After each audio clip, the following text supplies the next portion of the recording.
చెప్పింది? మనకొక శిశువు పుట్టెను, మనకొక కుమారుడు అనుగ్రహించబడ్డాడు. హల్లెలూయా. ఆయన కుమారుడుగా అనుగ్రహించబడ్డాడు సర్వలోకానికి.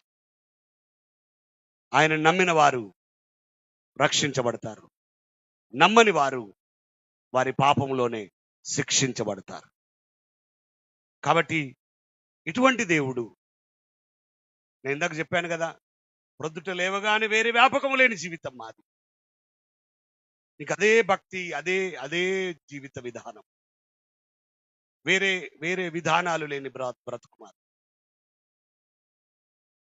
అప్పుడు కూడా అవగాహన లేకుండానే పొద్దుట లేవగానే సంధ్య వందనంలో దాన్నే చెప్పేవాళ్ళం. పాపోహం పాపకర్మ పాపాత్మ పాప సంభవం త్రాహిమాన్ దేవ కృపాయ శరణాగత వత్సల. నేను పాపంలోనే పుట్టాను, పాపంలోనే పెరిగాను, నా ఈ పాపం నుంచి విడిపించగలిగిన దేవాన్ని శరణు కోరుచున్నాను, నాకు విమోచన కావాలి అనే ప్రార్థన. పాపం ఒప్పుకునే వాళ్ళం, పాపాన్ని అంగీకరించేవాళ్ళం. కానీ ఆ పాప ప్రక్షాళన ఎక్కడి నుంచి దొరుకుతుందో తెలియదు. అలాంటి పౌరోహిత కుటుంబంలో పుట్టా నేను, పౌరోహిత కుటుంబంలోనే కొనసాగా నేను. అంత బాగునే ఉంది, పరిస్థితులు ప్రతికూలంగా అయిపోయాయి. మా తాతగారి అంటే ఇంకా మా మా పూర్వీకుల నుండి తరతరాలుగా వంశపారంపర్యంగా పౌరోహితం అనేది మా కుటుంబంలో, పూజారి పని అనేది మా కుటుంబంలో వారసత్వంగా వస్తున్నటువంటి పని. కానీ మా నాన్నగారు దాన్ని చేయలే.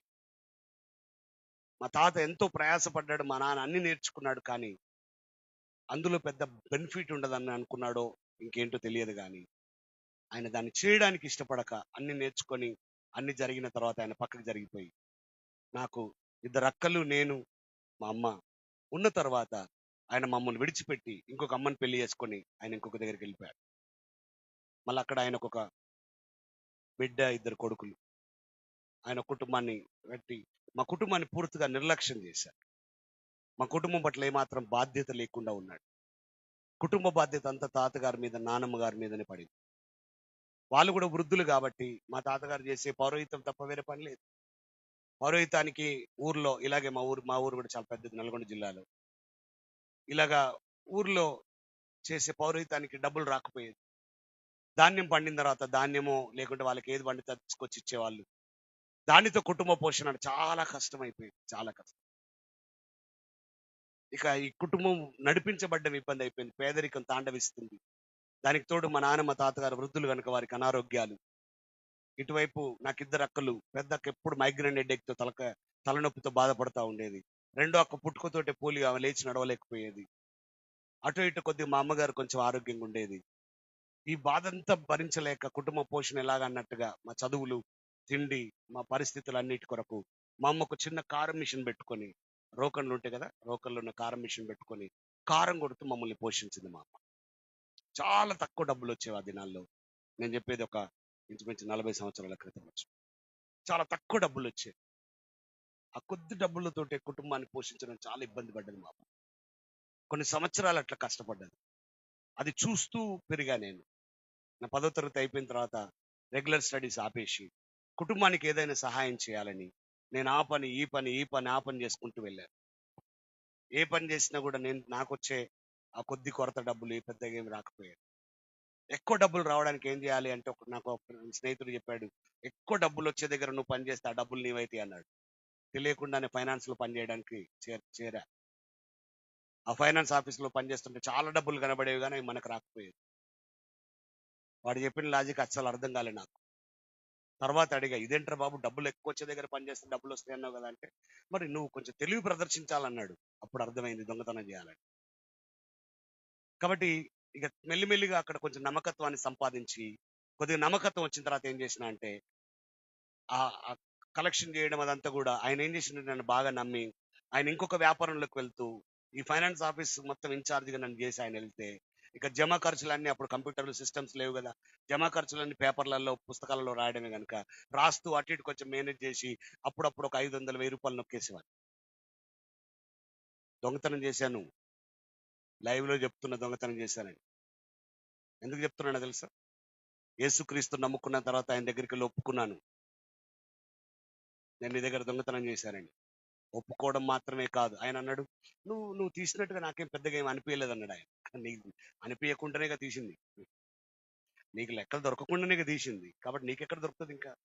కానీ ప్రభుని నమ్ముకున్నా కాబట్టి నీ డబ్బులు తిరిగి నీకు ఇస్తానని 10 సంవత్సరాలు ఆయనకు డబ్బులు కట్టా. కాబట్టి లైవ్ లో చెప్తున్న దొంగతనం చేసిన అని, లేకుంటే మళ్ళీ ఆయన పట్టుకోడు. ఆ, సరిపోదా కేసు పెట్టడానికి? మోసం చేశా, డబ్బులు సంపాదించి. ఎప్పుడైతే ఈ అక్రమంగా సంపాదించడం మొదలు పెట్టామో పరిస్థితులు కొద్దిగా పర్లేదు అనిపించాయి. మా తాతగారికి నాన్నమ్మకు వైద్యం చేయిస్తూ, ఇటువైపున మా అక్క ట్రీట్మెంట్ చేయిస్తూ, ఆమె అప్పటికే ఇంటర్మీడియట్ అయిపోయింది, బైపీసీ. ఆమె మెడికల్ వైపు చదవడానికి ఇష్టంగా ఉంది. ఆమెను చదివించడానికి హైదరాబాద్ పంపించి, మా రెండో అక్కకు ట్రీట్మెంట్ చేపిస్తూ, అమ్మకు పని మానిపించి, అలాగా కుటుంబం కొంచెం మెల్లిగా అన్ని పరిస్థితులు సరి చేయబడుతున్నాయి.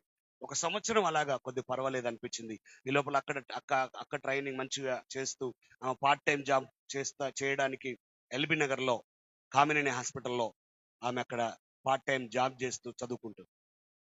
ఇలాగ పరిస్థితులన్నీ కొద్దిగా మామూలుగా అయిపోయాయి, సాధారణంగా అయిపోయినాయని పరిస్థితుల్లో దేవుడి చిత్తం భిన్నంగా ఉంటది పిల్లారా. నాకు కూడా తలనొప్పి స్టార్ట్ అయ్యింది. భయంకరమైన మైగ్రేన్ హెడ్ఏక్ ఉండేది నాకు కూడా. యేసుక్రీస్తు ప్రభుల వారిని నమ్ముకునే సమయానికి నేను -6 స్పెట్స్ పెట్టుకున్నాను. నా కళ్ళజోడు -6 ఉండేది. చెప్తాను, అదే స్టోరీ చెప్తున్నా మీకు. తలనొప్పి స్టార్ట్ అయింది, కళ్ళజోడు వాడుతుంటే కంటి చూపు తగ్గిపోయింది. ఒక రాత్రి భయంకరమైన కడుపు నొప్పి, ఆపరేషన్ చేశారు హాస్పిటల్కి వెళ్తే. సరిగ్గా వారం తర్వాత నన్ను డిశ్చార్జ్ చేయడానికి ప్రయత్నిస్తుంటే రాత్రి మళ్ళీ కడుపు నొప్పి వచ్చింది. మళ్ళీ ఎమర్జెన్సీ అడ్మిట్ చేసుకుని మళ్ళీ ఇంకొక సర్జరీ చేశారు. నా కడుపులో ఇక్కడి నుంచి ఇక్కడికి 18 కుట్లు ఉన్నాయి. 2 ఆపరేషన్లు ఫెయిల్ అయ్యాయి. రెండో సర్జరీ అయిపోయిన తర్వాత కూడా యూరిన్ పాస్ చేసిన తర్వాత కడుపులో చేపెట్టుకుని నడిచేవారు. భయంకరమైన కడుపు నొప్పి, తలనొప్పి. అక్కడ లోకల్లోనే డాక్టర్ నల్గొండకి వెళ్ళి డిస్ట్రిక్ట్ హెడ్ క్వార్టర్ అక్కడ చూపించుకుంటూ మందులు వాడుతూ స్ట్రగుల్ అవుతా ఉన్నా. నాకేం అర్థం కావట్లేదు. మా అక్కనేమో, రారా హైదరాబాద్కి రానా, ఇక్కడ మంచి హాస్పిటల్, నేను పెద్ద హాస్పిటల్లో పనిచేస్తున్నా, నీకు చూపిస్తాను బాగుంటది అంటే రావడానికి ఎంత మాత్రం ఇష్టం లేదు. ఇక ఇలాగ రెగ్యులర్ జరుగుతుంటే ఇక బలవంతంగా నువ్వు వస్తావా రావా అని బలవంతం చేస్తే ఒక్క రోజు కోసం హైదరాబాద్కి వచ్చిన.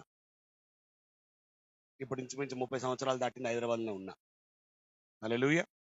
దేవుడి ప్రణాళిక చాలా భిన్నమైంది. హైదర్ బ్యాడు, సికిందర్ బ్యాడు, మొత్తం బ్యాడ్ అనేటోని. కానీ ఒక్క రోజు కోసం వెళ్తే దేవుడు అక్కడ నిలబెట్టాడు. హైదరాబాద్కి వచ్చిన దాకా ఒక సత్యం ఏం తెలియలేదంటే నాకు, అవయవానికి ఒక డాక్టర్ ఉంటాడని తెలియదు నాకు. హైదరాబాద్కి వచ్చినాకనే అర్థమైంది అవయవానికి ఒక డాక్టర్ ఉంటాడని. మన ఊర్లో డాక్టర్ ఏముంటాడు, అన్నిటికి ఒకటే డాక్టర్ కదా, ఆర్ఎంపీ డాక్టర్. పెద్ద ఇంజక్షన్, ఎర్ర సూది, ఎర్ర టాబ్లెట్లు కదా. మనకు అవే తెలుసు. అక్కడికి వెళ్ళిన తర్వాత ఏదో ఒకరోజు చూపించుకొని వద్దామనుకున్నా నేను. కానీ అక్కడికి వెళ్ళిన తర్వాత అర్థమైన విషయం ఏంటో తెలిసిన, ఇక కడుపు నొప్పి కొరకు ఒక డాక్టర్ దగ్గర పోతే గ్యాస్ట్రో అంటాడు, ఇంకొక డాక్టర్ దగ్గర పోతే జనరల్ ఫిజిషియన్ అంటాడు, తలనొప్పి కొరకు ఒక డాక్టరు, మళ్ళీ దాంట్లో న్యూరో ఫిజిషియన్ వేరు, న్యూరో సర్జన్ వేరు. ఇలాగ తెలియకుండానే ఆ టెస్టులు ఈ టెస్టులు అవి ఇవి ఇంచుమించు వారం 10 రోజులు అయిపోయింది. ఇక 10-11 గంటల దాకా డాక్టర్లను కలవడం, ఆ టెస్టులు చేయించడం, ఈ టెస్ట్ చేయించడం, అవన్నీ చేయడం. మళ్ళీ మిగిలిన టైం ఏం చేయాలో తెలియదు. ఇక లాభం లేదని మా బంధువులు ఎక్కడెక్కడ ఉంటారో వాళ్ళందరినీ కలవడం మొదలుపెట్టా. ఒక బంధువు దగ్గరికి వెళ్ళినప్పుడు ఆశ్చర్యపోయా. ఎందుకంటే మా ఊర్లో వాళ్ళు అప్పులై హైదరాబాద్కి వస్తే, హైదరాబాద్లో వాళ్ళు పెద్ద అపార్ట్మెంట్ లో ఉంటున్నారు, కారు, వాళ్ళ లగ్జరియస్ లైఫ్ చూసి ఆశ్చర్యపోయా. వాళ్ళని అడిగా, మీరు ఏం పని చేస్తున్నారు అని. వాడు నా క్లాస్మేటే. అతను అన్నాడు, ఏం పని చేయడం ఏంట్రా, మన మన ఆచారం, మన పద్ధతి, మన వృత్తి ఇంకొకటి, మనం వేరే పని ఏం చేయగలుగుతాం అన్నాడు. ఏం పని చేస్తున్నారు అని. అదేనా, మనం పౌరోహితమే చేస్తున్నాం. పౌరోహితం చేస్తే ఇన్ని డబ్బులు వస్తున్నాయా అని అడిగిన. ఎస్, వస్తున్నాయి. నాకు ఆశ్చర్యం అనిపించింది. 1 రోజు 2 రోజులు వాంతో తిరిగా. ఒక్కరోజు అక్కడ శుక్రవారము, హైదరాబాద్లో శుక్రవారం షాపులలో ప్రార్థన చేయించుకుంటారు. అలా వాడు ఒక్కరోజు 1995 ఆ సమయంలో, 94 ఆ సమయంలో ఒక్కరోజు 3000 సంపాదిస్తున్నట్టు. షాక్ అసలు. 3000 అప్పుడు అంటే మామూలు విషయం కాదు తెలుసా మీకు. నాకు ఆశ పుట్టింది, అరే నేను కూడా పని చేస్తారా ఇక్కడ అన్న. డైరెక్ట్ గా పని చేయడానికి వీలు ఉండదు. ఒక గురువు గారి దగ్గర చేరి, గురువు గారి పర్యవేక్షణలో మాత్రం ఇక్కడ పౌరోహిత్యం చేయాలంటే వెంటనే వాళ్ళ గురువు గారిని కలిసి, మా తాతగారు రికమెండేషన్ ఇచ్చి, మొత్తం మీద గురువు గారి దగ్గర శిష్యుడిగా చేరి, ఆయన నాకు ఉపదేశం చేసి, ఆయన నన్ను ఆశీర్వదించి నన్ను పరీక్షించి, ఆల్రెడీ మా తాతగారి దగ్గర నేను నేర్చుకున్న పౌరోహితంలో ఉన్నా నేను, వాటన్నిటిని పరీక్షించి అవి కాదు నాన్న ఇంకా కొన్ని కొత్తవి నేర్చుకోవాలని ఆయన నాకు శ్లోకాలు నేర్పిస్తూ, నాకు మరి వేదిక మీద నా స్టడీస్ పెంచడానికి ఆయన బ్యాచిలర్ డిగ్రీ, మాస్టర్స్ డిగ్రీ వేదాల మీద, 4 వేదాలు 108 ఉపనిషత్తుల మీద ఎస్వి యూనివర్సిటీ నుంచి కరస్పాండెన్స్ కోర్సులు చేపిస్తూ నాకు పౌరోహితం నేర్పించి చక్కగా ప్రయోజకుని చేశాడు. ఆయన ఏమన్నాడంటే రోజు పొద్దుట 5 గంటలకల్లా ఆయన దగ్గర ఉండాలి. ఇక అక్కడే ఉండేవాళ్ళు. 10-11 గంటల వరకు ఆయన 10-11 గంటల వరకు ఆయన చాలా లోతుగా, చాలా సునిశ్చితంగా ప్రతి విషయాన్ని బోధించేవాడు. ఇక మిగిలిన టైం మరి నా పోషించబడాలి కుటుంబం అదంతా కదా అని అంటే 11 గంటల నుంచి లేదా 10 గంటల నుంచి 1 గంట దాకా అమీర్పేటలో జంక్షన్లో ఉండే కనకదుర్గ దేవి ఆలయంలో పనిచేయడానికి నన్ను ఏర్పాటు చేశాడు. 4 గంటలు. సరే, ఆయన రికమెండేషన్ మీద ఆ దేవాలయంలో పనిచేస్తున్నాను. ఆ దేవాలయం వాళ్ళు ఏం చెప్పారంటే ఆ 4 గంటలకు రోజుకి 500 రూపాయలు ఇచ్చేవాళ్ళు. చాలా ఫేమస్ టెంపుల్ అది. ఇప్పుడు అది ఎండోమెంట్ డిపార్ట్మెంట్ కింద ఉంది. ప్లస్ వాళ్ళు ఏమన్నారంటే హారతి పల్లెంలో పడ్డ డబ్బులన్నీ నీవే, హుండీలో పడ్డాయి మావే అన్నారు. కాబట్టి హుండీలో పడకుండా చాలా ప్రయత్నాలు చేసేది, ఎందుకంటే డబ్బులు కావాలి మనకు. అలాగా పౌరోహితం ప్రారంభించాను హైదరాబాద్లో. ఆ దేవాలయం చాలా ఫేమస్ టెంపుల్ అది. పెద్ద పెద్ద వాళ్ళందరూ వచ్చేవాళ్ళు అక్కడికి. సినిమా వాళ్ళు, రాజకీయ నాయకులు, పేరుగాంచిన సెలబ్రిటీలు అందరూ వచ్చేవాళ్ళు. తనకెళ్ళబర్ని, వేణుమాధవ్, బ్రహ్మానందం, శ్రీగారి, దివ్యభారతి ఆ దినాల్లో పెద్ద పెద్ద వాళ్ళందరూ, సినిమా వాళ్ళందరూ, మాట రాసి ఆకెళ్ళ. ఇటువైపు చూస్తే గౌరవనీయులైన పి జనార్దన్ రెడ్డి కాంగ్రెస్ మంత్రి, లక్ష్మీభారత్ అక్క, ఎన్టీ రామారావు గారి భార్య, ఇలాగ రాజకీయ నాయకులందరూ, సెలబ్రిటీలందరూ వచ్చేవాళ్ళు. లోపల 8 దేవుళ్ళు ఉంటారు. ఒక దేవుడి దగ్గర నేను ఉండేవాడిని. వాళ్ళు లోపలికి రాగానే మరి మన దగ్గరికి రావాలి. వాళ్ళు అక్కడక్కడ ఆశీర్వాదం తీసుకొని పోతే ఎలాగ మన పరిచయాలు ఎలాగా, అది లోపలికి రాగానే వాళ్ళు లోపలికి రావడం ఆలస్యం. ఫలాస్పుసకాశతారకరమస్తకం రద్రాత్మకం కేతు ప్రణమామ్యహం అని బిగ్గరగా నాకు వచ్చిన మంత్రాలన్నీ బిగ్గరగా చెప్పేవాళ్ళు. నా ఉచ్చారణను బట్టి, నేను చెప్పే విధానాన్ని బట్టి వాళ్ళు వచ్చేసి అమ్మ వీడు చిన్నోడైనా చాలా బాగా చెప్తున్నాను మన దగ్గరికి వచ్చేవాళ్ళు. వాళ్ళ మీద తల మీద చెడగోపురం పెట్టాలి, వాళ్ళని ఆశీర్వదించాలి, పల్లెం ముందు పెట్టాలి. హాయిగా ఉంది జీవితం. విస్తారమైన డబ్బులు. పెద్దవాళ్ళు కదండి వాళ్ళు చాలా డబ్బులు ఇచ్చేవాళ్ళు. దానికి తోడు తనకెళ్ళ బర్ని గారుండి నా విషయాలు, నా వ్యవహారాలన్నీ తెలుసుకొని, అరే నువ్వు మాకు దూర బంధువు అవుతావురా అన్నాడు. అనడమే ఆలస్యం. మధ్యాహ్నం ఇంటికి వెళ్ళిపోయా. అంతే. ఇంకా ఏంట్రా వచ్చావు అన్నాడు. నువ్వు బంధువు అన్నావుగా. సరే అని వాళ్ళ కుటుంబంతో పరిచయాలు. ఆయన నా సొంత అన్న కంటే ఎక్కువగా ఉన్నాడు. ఆయనతో కలిసి చాలా మంచి ప్రయాణం చేసిన నేను. పౌరోహిత సంబంధమైన, ఇతర సంబంధమైన ఒక 8 వేషాలు సినిమాల్లో వేశాను నేను. 8 సినిమాల్లో నటించా. నా హృదయంలో నిద్రించే చెల్లి అనే సినిమాలో ఒడ్డే నవీన్ లైలాతో కలిసి ఒక పెద్ద పాత్రలో నటించా. అంతకంటే ఎక్కువగా సినిమా ముహూర్తాలు పెట్టడానికి అవకాశాలు దొరికాయి. దేవుడి మహాకృప వల్ల. ఎందుకొరకు ఈ మాట అంటున్నాను మీకు చెప్తాను. 110 సినిమాలకు ముహూర్తాలు పెట్టిన నేను. ఒక్కొక్క సినిమాకు 10,116 నుంచి 1,00,000 రూపాయలు తీసుకునేవాడిని. డబ్బులకు కొదవలేదండి. మళ్ళీ చెప్తున్నాను, నేను డబ్బులకు కొదవలేదు. దేవుడు ఆ జీవితం చూపించండి కాబట్టి దేవుడు మహాకృపలు అంటున్నాను. డబ్బులు ఎలా ఉంటాయో ఎలా వస్తాయో చూశాను నేను. 110 సినిమాలకు బీభత్సమైన డబ్బులు తీసుకున్నాను. దానికి తోడు నేను హిందీ అనర్గళంగా మాట్లాడుతా, రాస్తా, చదువుతా. సంస్కృతం మాట్లాడుతా, రాస్తా, చదువుతా. గ్రాంధికం మాట్లాడుతా, రాస్తా, చదువుతా. ఇంగ్లీష్ ఈ బహుభాష వచ్చుట వల్ల, భాషలు మాట్లాడటం వల్ల మార్వాడీల వివాహాలు చేసేవాడిని నేను. 5 రోజుల పెళ్లిళ్ళు. ఒక్కొక్క పెళ్లికి 51 తీసుకునేవాడిని. 27 పెళ్లిళ్ళు చేశాను నేను. డబ్బులకు కొదవలేదు. చాలా మంది ఏమంటారంటే యేసుప్రభు దగ్గరకు మీరు డబ్బులు వస్తాయట, కానీ డబ్బులు ఇక్కడ వస్తలేవు, పోయినాయి. డబ్బులు లేవు ఇక్కడ, డబ్బులు పోయినాయి. అక్కడున్నాయి డబ్బులు. బీభత్సమైన డబ్బులు సంపాదించాను నేను. దేవుడు చూపించాడు డబ్బు కూడా. కాబట్టి దేవునికి స్తోత్రం. కాబట్టి ఇక్కడ డబ్బు ఆలోచన లేదు ఇంకా. లేకపోతే ఇక్కడ కూడా మోసం చేసేవాళ్ళం మేము. అక్కడ చూసే డబ్బు అంతా, అక్కడ చూసే హోదా అంతా. సెలబ్రిటీ లెవెల్ అంతా చూసా. పెద్ద పెద్ద కార్లలో నన్ను తీసుకొని వెళ్ళిన వాళ్ళని చూసా. నా అపాయింట్మెంట్ కొరకు రోజుల తరబడి ఎదురు చూసిన వాళ్ళని చూసా.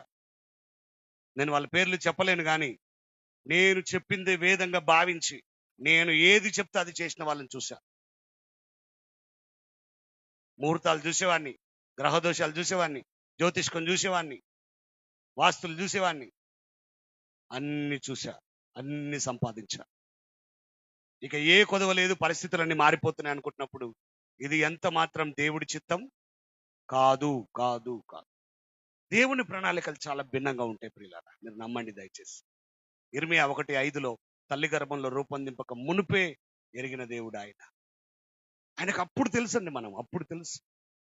కాబట్టి దేవుడి యొక్క ప్రణాళిక, దేవుని యొక్క ఆలోచన చాలా భిన్నమైంది. అప్పటికి 3-4 రోజుల నుంచి, అసలు నేను హైదరాబాద్కి వచ్చిందే ట్రీట్మెంట్ కోసం, మీరు మర్చిపోవద్దు. అప్పటికి 3-4 రోజుల నుంచి బాగా జ్వరంతో ఉన్నా. మా అక్క ఫోన్ చేస్తా ఉంది మా గురువు గారికి ల్యాండ్ లైన్ లో, బాగలేదన్న ఒక నాన్న రారా రారా అంటే వెళ్ళట్లా. అప్పటికి 4 రోజులైంది, ఆ జ్వరం తగ్గట్లా, జలుబు దగ్గు బాగా నీరసం అయిపోయింది. ఇక భరించలేక వెళ్దాం అనుకొని ఆ రోజు మధ్యాహ్నం ఇంచుమించు 12 గంటల సమయంలో అమీర్పేట, మీకు తెలిసి ఉంటే కనుక, చర్మాస్ ఎదురుగా ఉన్న బస్ స్టాప్, నా బైక్ మీద కూడా వెళ్ళలేకపోతున్నా. ఆ బస్ స్టాప్ దగ్గరకు వచ్చి నిలబడ్డా. బస్ స్టాప్ దగ్గరకు వచ్చి నిలబడ్డంత వరకు గుర్తుకుంది, తర్వాత జ్ఞాపకం లేదు. మెలకు వచ్చి చూస్తే నన్ను ఒక మూలకు పడేశారు. ఒక గంటకు కానీ మెలకు రాలా. చూస్తే నా బట్టలంతా రక్తం రక్తం, బురద బురద అయిపోయింది. ఓపిక లేదు, మెల్లిగా లేవడానికి ప్రయత్నిస్తున్నా. ఒక ఆయన వచ్చి నాకు చేయించి లేపి కూర్చోబెట్టి, ఏమై బాబు చిన్నోడు లాగున్నావు, నువ్వు కుర్రోడు లాగున్నావు, మంచి డాక్టర్ చూపించుకోవచ్చు కదా, మంచి వైద్యం చేయించుకోవచ్చు కదా అంటున్నాడు. నాకేమైందండి అన్న. నలుగురు పట్టుకుని ఆగలేదు బాబు, నాలుక కొరుక్కున్నావు, ఫిట్స్ అనుకుంటుంది. నలుగురు పట్టుకుని ఆగలే, భయంకరంగా కొట్టుకున్నావు, భయంకరంగా కొట్టుకున్నావు. నీళ్లు పోసాం, తాళంలో పెట్టాం, ఇంకేం చేయాలో మాకు తెలియక నేను పక్క కూర్చోబెట్టా. ఆ రక్తం అంతా, నా బట్టలంతా రక్తం రక్తం అయిపోయా. మెల్లిగా ఒక ఆటో మాట్లాడుకొని మా అక్క దగ్గరికి వెళ్ళిపోయా. అప్పటి వరకు ఒక జీవితం, అప్పటి నుంచి మరొక జీవితం. ఈ పరంపరలో మా అక్క పెళ్లి చేశాం, మా అక్క మా బావ ఉన్నారు. భయంకరమైన జీవితం ప్రియులారా. భగవానికి కూడా ఆ రోగాలు ఉండొద్దు. రోజుకు 12 నుంచి 16 సార్లు ఫిట్స్ వచ్చేది.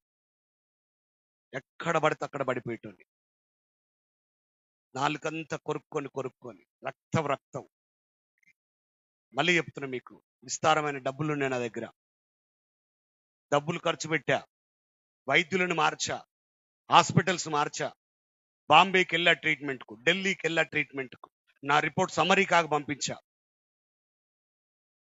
ఆయుర్వేదిక్ వాడా, హోమియోపతి వాడా, యునాని వాడా, ఏ మందులంటే ఆ మందులు వాడా, అన్ని ప్రయత్నాలు చేశా. రోగం కొద్ది కూడా తగ్గకపోగా రోజు రోజుకు రోగం పెరుగుతూ వచ్చింది. ఇక దానికి సంబంధించిన మందులు వాడడం వల్లనేమో నీరసం, ఎప్పుడు పడుకునే ఉండేవాడిని. ఈ న్యూరో మెడిసిన్స్ వాడడం వల్ల ఫిట్స్ వచ్చేటప్పుడు నాకు తెలిసిపోయేది, రక్తం అంతా గడ్డ కట్టుకొని పోయేది, నాడీ వ్యవస్థ అంతా ఇట్లా బిగుసుకొని పోయేది, తిమ్మిరెక్కేది. వెంటనే నా పక్కకున్న వాళ్ళకి చెప్తాను, నా దగ్గర ఒక ఎమర్జెన్సీ మెడిసిన్ ఉంటుంది, ఆ ఎమర్జెన్సీ మెడిసిన్ ఓపెన్ చేసి కట్ చేసి నా నోట్లో వేయాలి, స్ట్రోక్ రాకుండా ఆగిపోతుంది. ఆ పని మా బావగారు చేసేవాడు. ఎన్ని మందులు వాడినా, ఎన్ని డాక్టర్లు మార్చినా, ఎన్ని హాస్పిటల్స్ మార్చినా, దానికి తోడు నా పూజలు, నేను మృత్యుంజయ హోమం చేపిస్తున్నా, అన్ని హోమాలు, అన్ని యజ్ఞాలు, ఏవి ప్రయోజనముగా లేని పరిస్థితులు ప్రియులారా. అన్ని చేదాటిపోయిన పరిస్థితులు, ఏ దిక్కు లేని పరిస్థితి. లక్షల డబ్బులు ఖర్చు పెట్టినా కూడా ఏమీ జరగట్లేదు. ఒక రోజున డాక్టర్ గారి దగ్గరికి ఫాలోఅప్ కోసం వెళ్ళినప్పుడు, నేను స్ట్రెచర్ మీద ఇంకా ఏ స్టేజ్కి వెళ్ళిపోయానంటే లేచి నడవలేకపోతున్నా. ఎప్పుడు పడుకొని పడుకొని భోజనం చేయబుద్ధి కాకపోయేది, భోజనం చేస్తే వామిటింగ్స్ అయ్యేది, ఫిట్స్ వచ్చేది రకరకాలుగా. కాబట్టి చాలా వీక్ అయిపోయినా. ఎంత వీక్ అయిపోయినా అంటే 26 కిలోలు తయారైన, 26 kgs. పండుకొని వెనుక మొత్తం పుండ్లు అయిపోయి సొనగారుతూ నా దగ్గర దురా అసలు ఆ వాసన భరించలేని వాసన, దుర్వాసన ఉండేది. 26 కిలోలు అంటే మీరు ఆలోచించాలి. ఇప్పుడు ఎంతున్నా అని మీరు అడగొద్దు, నేను చెప్పొద్దు. ఎందుకంటే పాస్టర్ పప్పు తినడు, సింహం గడ్డి మేయదు. పాస్టర్ పప్పు తినడు, సింహం గడ్డి మేయదు. తమ్ముడు ఇసాకు తెలియక, అన్న ఏం తింటారు అన్నాడు. ఏమి తినరు అడగాలి నన్ను. ఇతడును అబ్రహాం కుమారుడే. ఆ ఆ ఇతడును అబ్రహాం కుమారుడే. ప్రభువుని నమ్మక ముందుకు ఎల్లిపాయ కూడా తెలియదు నాకు. గుడ్డు కూడా నా జీవితంలో ఎప్పుడు తినలే. ఇప్పుడు గొడ్డు కూడా తెలుసు నాకు. అట్లా తయారు చేసారు, మరి ఏం చేద్దాం. కాబట్టి ఇట్లా అయిపోయింది. మధ్యప్రదేశ్ అంతా పెరిగిపోయి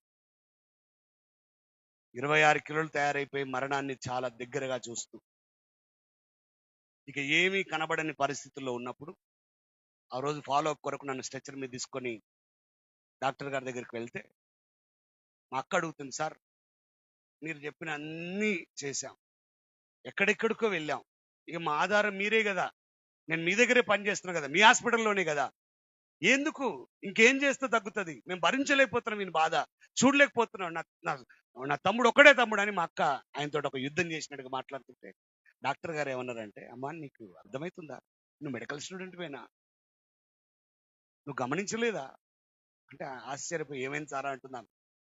ఏమవడం ఏంటమ్మా, మీ తమ్ముడు బ్రెయిన్ లో ఒక ట్యూమర్ స్టార్ట్ అయింది కదా, నువ్వు అది చూడలేదా అన్నాడు. చూడలేదండి అంటే, ఆయన మళ్ళీ ఆ రిపోర్ట్స్ అన్న ఓపెన్ చేసి, బ్రెయిన్ లో క్రింది బాగానే ఒక ట్యూమర్, ఒక గడ్డ, ఒక కణితి స్టార్ట్ అయింది, అది రోజు రోజు పెరుగుతుంది, దాన్ని బ్రెయిన్ ట్యూమర్ అని పిలుస్తారు, అందుకు మీ తమ్ముడికి సమస్య. అది బ్రెయిన్ ట్యూమర్ మాత్రమే కాదమ్మా, మేము చేసిన పరీక్షలలో అర్థమైన విషయం ఏంటంటే, అది బ్రెయిన్ క్యాన్సర్. Brain cancer. మీ తమ్ముడికి బ్రెయిన్ ట్యూమర్, బ్రెయిన్ క్యాన్సర్ తో ఉన్నాడు.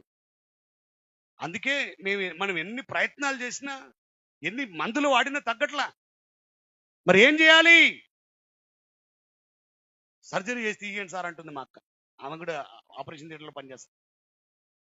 ఆయన అంటున్నాడు, నీకు పిచ్చామ్మా, అది మెదడు క్రింది బాగానే ఉంది, మనం దాన్ని కదిలిచ్చినాం అనుకో, డిస్టర్బ్ చేసినాం అనుకో, ఇంత టెక్నాలజీ కూడా లేదు కదండి అప్పుడు, పొరపాటున కదిలిచ్చినాం అనుకో, 98 మాట చెప్తున్నా, 1998లో జరిగిన మాట చెప్తున్నాను, పొరపాటున అది కదిలించినాం అనుకో ఏమైపోతుంది, మనిషి అవయవాలు పడిపోతే లేదా చనిపోతాడు.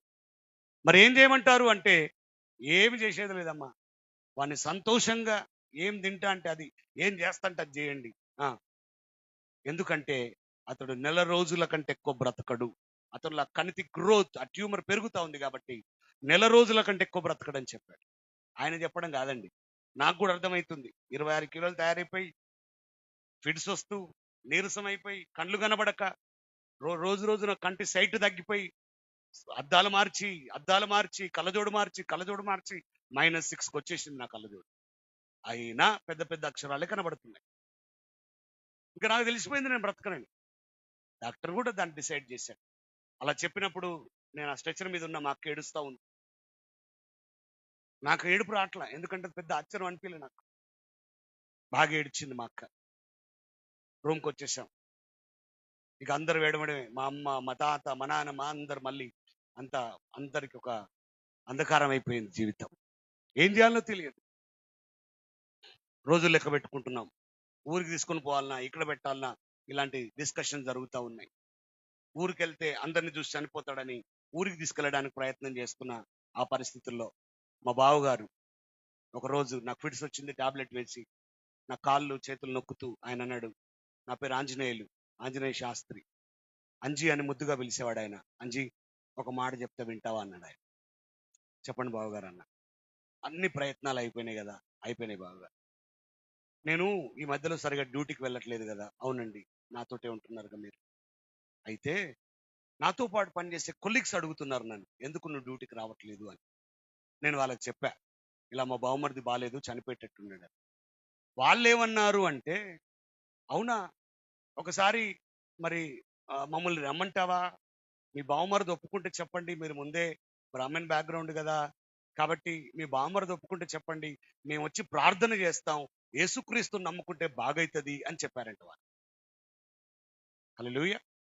మా బావ భయపడుతూ చెప్తున్నాడు, వాళ్ళు అలా చెప్పారా, యేసుక్రీస్తు ప్రభుని నమ్ముకుంటే నీకు బాగైద్దట అన్నాడు ఆయన. పిచ్చి కోపం వచ్చేసింది నాకు.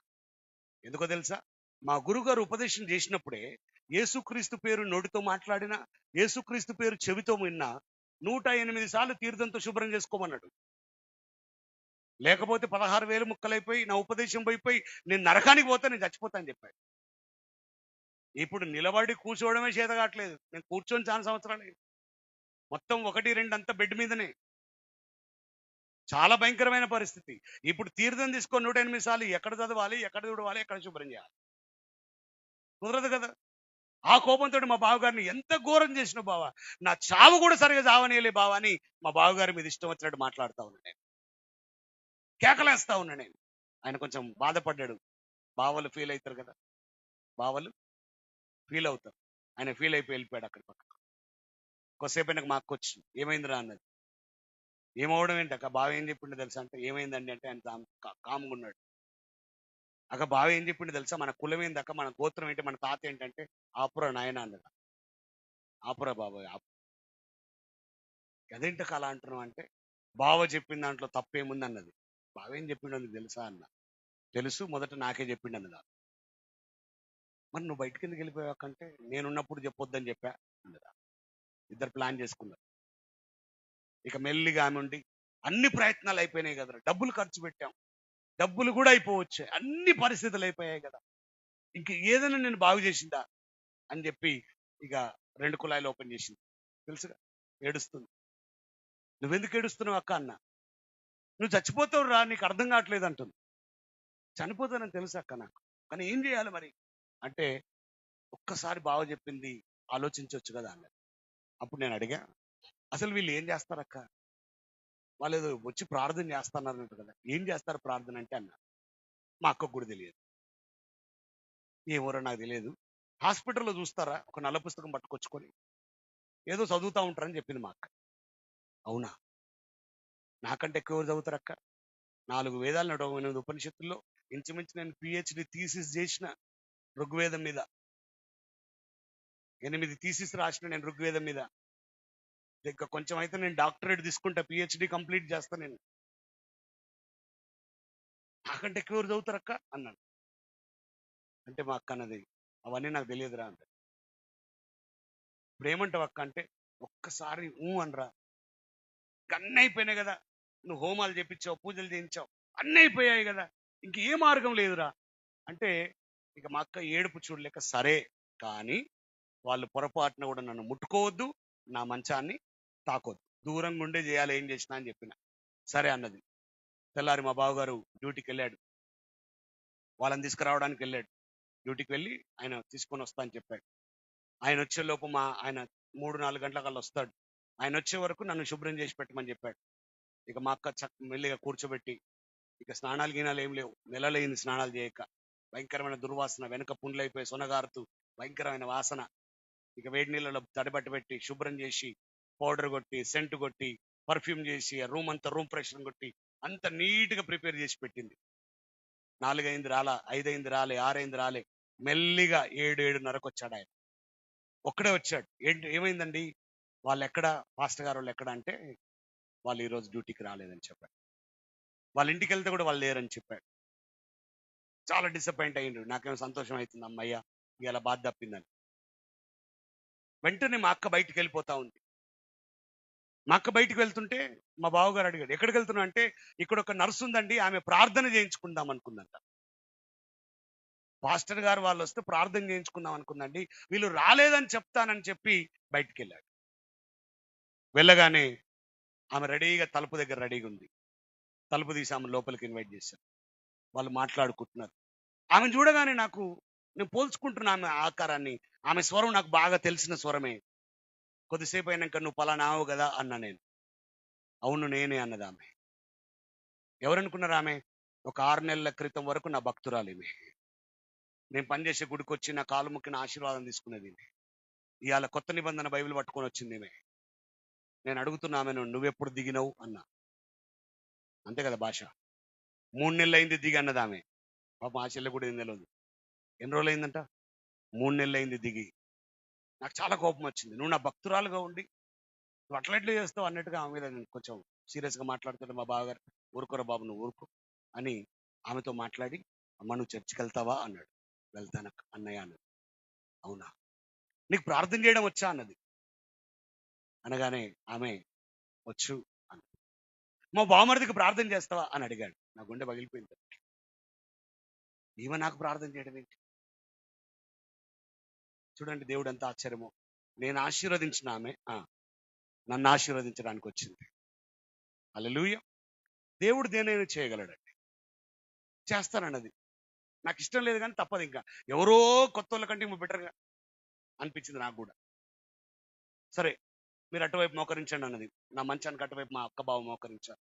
ఆ చెల్లె నా తల దగ్గర మోకరించింది. ప్రార్థన చేస్తాను. ఈ రోజు నేను ఏం చెప్పగలనంటే, ఆ చెల్లెకు మనలాంటి ప్రార్థన రాదు. మనలాంటి ప్రార్థన రాదు. మీ పక్క వాళ్ళకి చేయించి ఒక మాట చెప్పండి.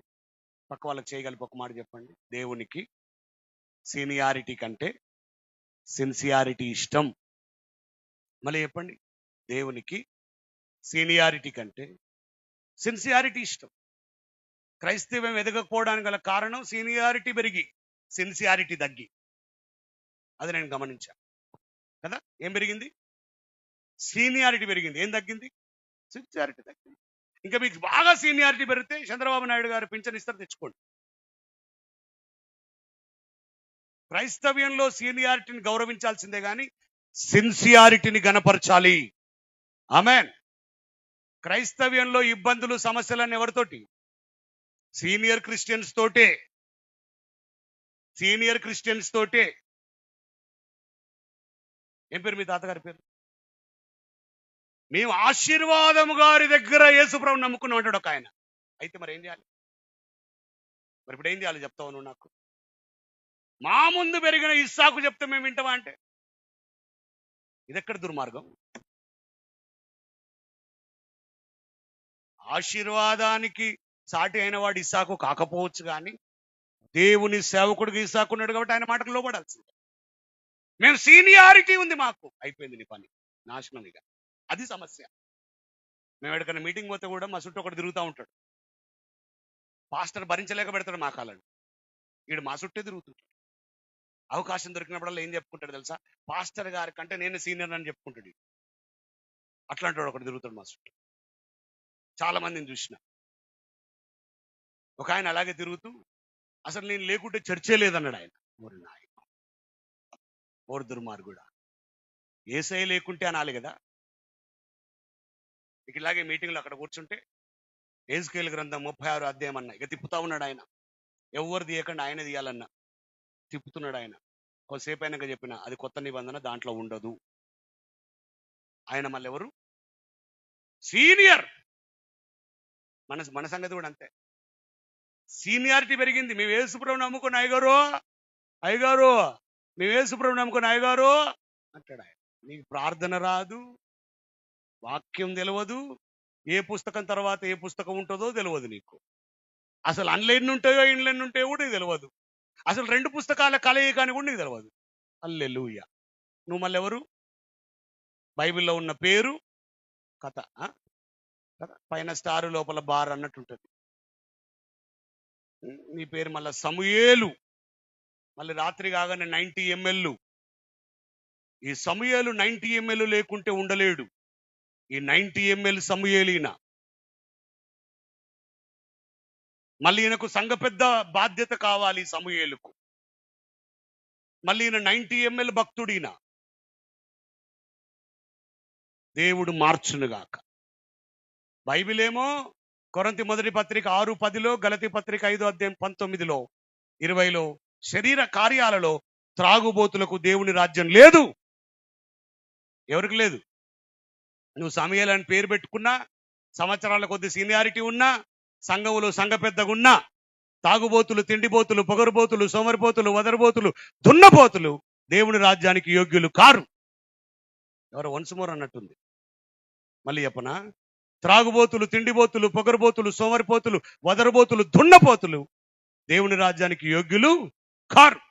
అక్రమ సంబంధాలు పెట్టుకొని ఇష్టం వచ్చినట్టు జీవించి సీనియారిటీ మత్తులో మభ్యపెట్టుకొని క్రైస్తవులు బ్రతుకొద్దు, వాక్యానుసారంగా బ్రతుకుదురు గాక. ఆమేన్. ఆ చెల్లె జూనియర్, సీనియారిటీ లేదు, సిన్సియారిటీ ఉంది. ఆ చెల్లెకు ప్రార్థన రాదు తెలుసా? మనకు ప్రార్థన వచ్చుగా. ఆదామును పిలిచిన దేవా, యేషే పెదవులు కాల్చిన దేవా, ఇర్మియాను పట్టుకున్న దేవా, అంత సీన్ లేదు ఆమె దగ్గర.